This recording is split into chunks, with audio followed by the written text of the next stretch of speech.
bienvenue. Aujourd'hui, on plonge dans Tout pour la lumière, pour décrypter les intrigues de la semaine du 23 juin.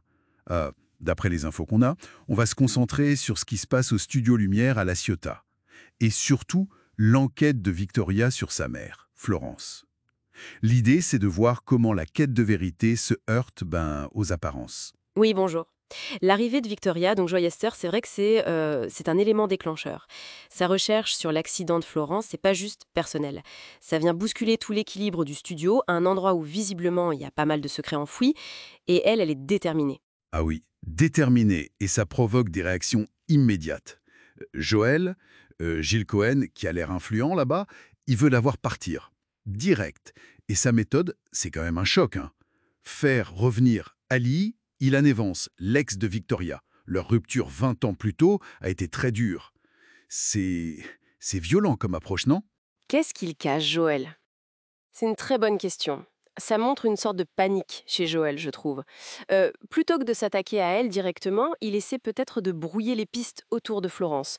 Mais bon, c'est risqué. Et d'ailleurs, ça se retourne contre lui, parce qu'après le choc, Victoria et Ali, ils finissent par faire équipe, avec Adrien, Louis Dunetton en plus. C'est assez ironique, en voulant l'enterrer ce passé, il accélère peut-être la découverte de la vérité. Exactement. Et cette alliance, un peu improbable au départ, elle donne vite des résultats. Il tombe sur des infos compromettantes concernant Marina. Maud Juré.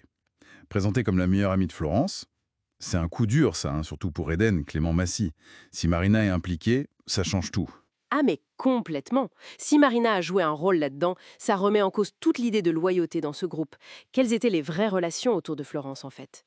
Et en plus, on apprend que Florence pourrait bientôt sortir du coma. Ça met une pression énorme. Imaginez si elle peut parler. Toutes les versions, tous les secrets pourraient voler en éclats. La question c'est, quelle vérité va sortir? Et surtout, à quel prix? Et cette tension autour des secrets, du danger qu'ils représentent, on la voit ailleurs aussi.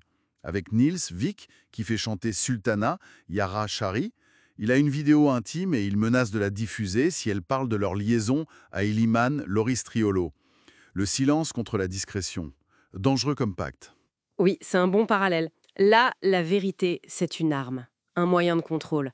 Le dilemme de Sultana montre bien comment un secret peut empoisonner les relations, créer de la peur, de la méfiance. Et c'est encore plus tordu parce que Niels, en même temps, il s'approche de Maddy, Charlie Loiselier. Il joue sur plusieurs tableaux. Pendant ce temps, côté artistique, ça chauffe aussi. Julien, Alex Doux, il pousse Élise, Marie-Alexandre à dépasser sa peur de la scène. Il l'inscrit de force à un concours pour un solo. C'est une méthode particulière, non? Forcer quelqu'un comme ça, surtout dans ce climat? C'est le pari de Julien. Il pense peut-être que la confrontation, ça va provoquer un déclic chez elle. Et la relation avec sa sœur, Solène, Marie-Fèvre Schuermann, elle va être clé ici. Est-ce que ça va être un soutien ou une rivalité de plus? L'ambition artistique au studio, elle est vraiment liée à des enjeux très personnels, très profonds. On voit aussi d'autres duos se former, parfois dans le conflit, comme Iris, Flore Bonaventura et Noah, Margot. Ils n'arrêtent pas de se chamailler apparemment. Ou alors c'est plus transactionnel. Tess Amaya Carreté, qui demande des cours de chant à Solène, en échange, elle l'aide pour une vidéo. C'est intéressant ces interactions. Le conflit entre Iris et Noah, paradoxalement, ça pourrait créer quelque chose de fort artistiquement. Et pour Tess et Solène, leur arrangement montre comment l'art devient une sorte de monnaie d'échange. Mais ça pourrait aussi créer un lien inattendu si leur projet marchait bien auprès de la communauté de Tess. Ça reflète bien le studio Souken. Compétition féroce, mais aussi des collaborations possibles, des synergies. Donc, pour résumer un peu, la semaine prochaine s'annonce. Intense, l'enquête sur Florence avance, ça bouscule pas mal de choses, des secrets qui sont sur le point d'éclater, et puis des défis artistiques qui mettent tout le monde sous pression. C'est ça. Le fil conducteur, on dirait, c'est vraiment cette tension entre chercher la vérité, comme Victoria, et garder les apparences. Ou contrôler l'info, que ce soit par la manipulation, comme Joël, ou le chantage, comme Niels.